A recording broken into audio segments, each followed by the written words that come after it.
हाँ, प्रणाम करते हैं आपको, प्यार, आपके प्यार को। पर वही प्यार अगर प्रियाजू से हो, लालजू से हो, तो जीवन धन्य हो जाए। देखो, थे वही ही, पर आप उनको जान नहीं पाए। नहीं तो प्रायः हम प्यार शरीर से ही करते हैं, जो सामने रूप होता है। पर जो शरीर के अंदर बैठा तत्व है, जो अंतर ध्यान हो गया, तो हम स्वयं सबको मिलजुल करके लेकर उस शरीर को नष्ट कर देते हैं, जला देते हैं। और प्यार शरीर से किया था। अब भी याद तुम्हें शरीर की ही आती है, उसके अंदर जो तत्व था उससे तुमने परिचय किया नहीं। सोचो, जो अंदर प्रभु बैठे हुए थे उनकी जानकारी तुम्हारी है नहीं। तुम्हारी जानकारी ढांचे की है। ढांचा को पत्नी माना, अब वो ढांचा टिका हुआ है नहीं, ये नाशवान है, समय के लिए आया है। 20 वर्ष, 50 वर्ष, 80 वर्ष, 100 वर्ष, इसका एक नियत समय है। इसके बाद हट जाएगा। वो पैदा कहीं ढांचा अलग हुआ था, संयोग आपका कुछ वर्षों का था, आपने मान लिया। जो अंदर तत्व था उसे जाना नहीं। अब वो तत्व जब अंतर ध्यान हुआ तो उसी शरीर को जिसको प्यार करते थे फूंक दिया। अब उसी शरीर का चिंतन करके तो मुझे लगता है कि थोड़ा सुधार करो। अब वो अंदर जिसके लिए तुम तड़प रहे वो प्रभु ही था, उसे तुम जान नहीं पाए, वो भगवान ही थे। नहीं, जो बहुत प्यार करता है शरीर से, जब उसके अंदर से भगवान चले जाएं तो वो कहेगा अब वो नहीं रहे। तो तुमने प्यार किससे किया था जानते हो तुम?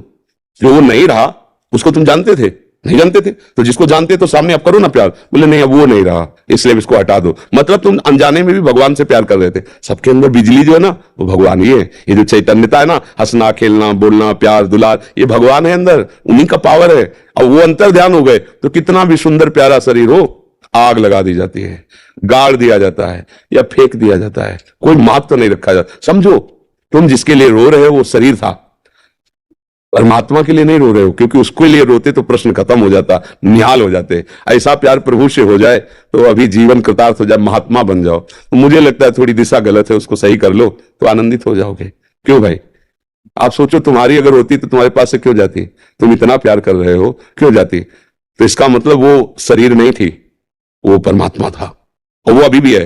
अगर तुम रो करके उसको पुकारो कि मुझे परमात्मा रूप से नहीं, मेरी पत्नी रूप से, तो वो पत्नी रूप धारण करके दिखाई दे देगा। वो आपको भाव में दिखाई देगा, मेरी पत्नी मेरे से बात कर रही है, मेरे से मिल रही, क्योंकि बिजली वही है ना। उनको रूप रखने में कितना मिनट लगता है, वो तत्काल रूप रख लेते हैं। तो फिर भी वो रूप टिकाऊ नहीं है। जो रूप भगवान का, उनसे देखो, इतने से प्यार में तुम लट्टू हो गए, और प्यार समुद्र भगवान है। जब उसका प्यार आएगा तो तुम डूब जाओगे, तुम रह ही नहीं जाओगे, अस्तित्व ही नहीं रहेगा। मुझे लगता है अगर सुधार किया जाए तो हमारा प्यार करना सार्थक हो जाए। मेरा प्रभु ही सबके अंदर है, वही प्यारा है, उसी से हम प्यार करते हैं। चाहे जितना लाड़ला बालक हो, वो प्रभु चले जाए तो उसकी मां से कहो अब रखो 2-4 महीने, तो वही पैसा देगी आपको कि जाओ इसको नष्ट कर दो शरीर को, क्यों? अब वो नहीं रहा। तो अनजाने में भी प्यार सब भगवान से ही करते हैं, पर जान करके प्यार करो तो बढ़िया सार्थक हो जाए जीवन।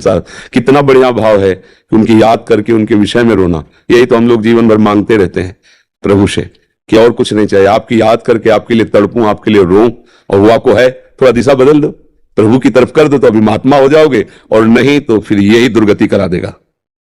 मृग का चिंतन करते हुए मरे तो अगला जन्म मृग बने ना, स्त्री का चिंतन करते हुए मरोगे तो स्त्री तो मिलेगी नहीं, तुम खुद स्त्री बनोगे और फिर फंसोगे किसी पुरुष शरीर में। यही तो क्रम चल रहा है। फिर पुरुष शरीर में तुम्हारी प्रीता होगी कि मेरा पति है। इसका उदाहरण है पुरंजनोपाख्यान भागवत में है। तो पुरंजन ने एक सुंदर स्त्री को देखा, राजमहल 9 दरवाजे का, पूरा बगीचा, लुभायमान हुआ, इतना आसक्त हो गया कि जब मरा तो उसका चिंतन हुआ, तो वो जाके स्त्री बना, मगध देश राजा की रानी बना। अब वो युद्ध में राजा मारा गया, अब वो अपनी चूड़ियां फोड़ के रो रहा था। तो भगवान उसको ज्ञान देने के लिए गए, बोले तू जानता नहीं मैं तेरा मित्र हूं, अविज्ञात सखा, जिसे तुम जानकारी नहीं रखते वो मैं तुम्हारा मित्र हूं। ना तू स्त्री ना पुरुष यार, पिछले जन्म में तू पुरंजन था, स्त्री में आसक्त हुआ, आ करके मगध देश की रानी बना, अब तेरा पति चला गया, उस पर आसक्त हो रहा। ये क्रम कब तक चलता रहेगा?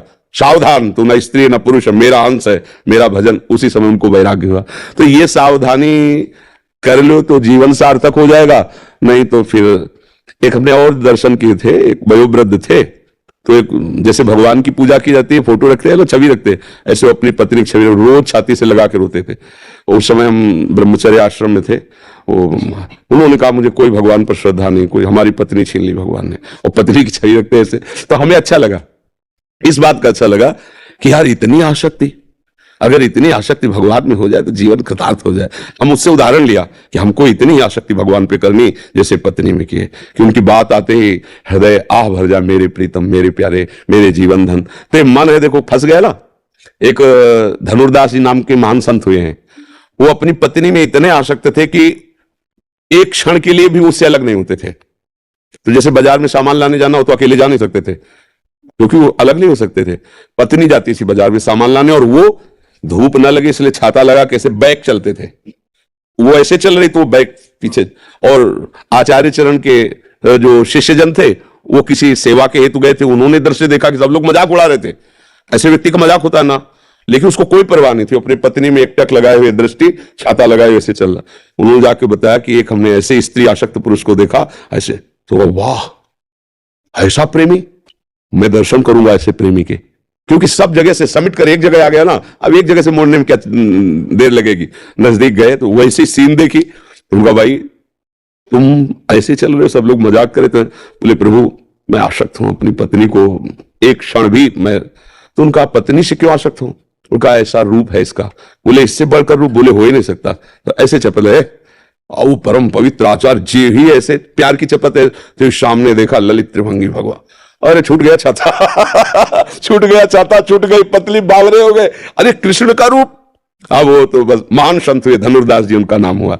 तो देखो कहीं ना कहीं हमें सुधरना चाहिए। भगवान की कृपा है आप पर, जो आप सत्संग में आए, आप संत समागम। हमें लगता है कि अब थोड़ा नाम जप करके रो नहीं, राधा राधा राधा लाडली, मैं जान नहीं पाया, आप ही सब, ये मेरा भ्रम हटा दो, कृपा कर दो, अब मेरा जीवन सुधार दो। मुझे ऐसा प्यार चाहिए जो मेरे से कभी बिछुड़े ना। वो प्रभु है, कभी नहीं बिछुड़ेंगे, कभी नहीं। और यहाँ का सब प्यार बिछुड़ने वाला है, नहीं बिछुड़ने वाला। मान लो आपने गुरु माना, अब ये शरीर कितने दिन रहेगा? एक दिन नष्ट होगा। आपका शरीर कितने दिन रहेगा? एक दिन नष्ट होगा। लेकिन गुरु में यदि भगवान की बुद्धि की कि मेरे भगवान है, तो सदैव रहेंगे। शरीर भले चला जाए, आपके भाव में गुरुदेव बैठे रहेंगे। तो मुझे चाहिए कि हमारा जीवन भगवान से जुड़ जाए, सोई विश्राम मिलने वाला है। यहां सब धोखे का खेल है, कब कौन कहां बिछुड़ जाए कुछ पता नहीं है, कब कौन हमको छोड़कर चला जाए कुछ पता नहीं। एक है जो कभी नहीं छोड़ता है, वो भगवान है। भगवान के बिना कोई हमारा नहीं। यही सत्संग में, यही शास्त्रों में, यही संतों ने अनुभव किया है और उसी का वर्णन करते हैं।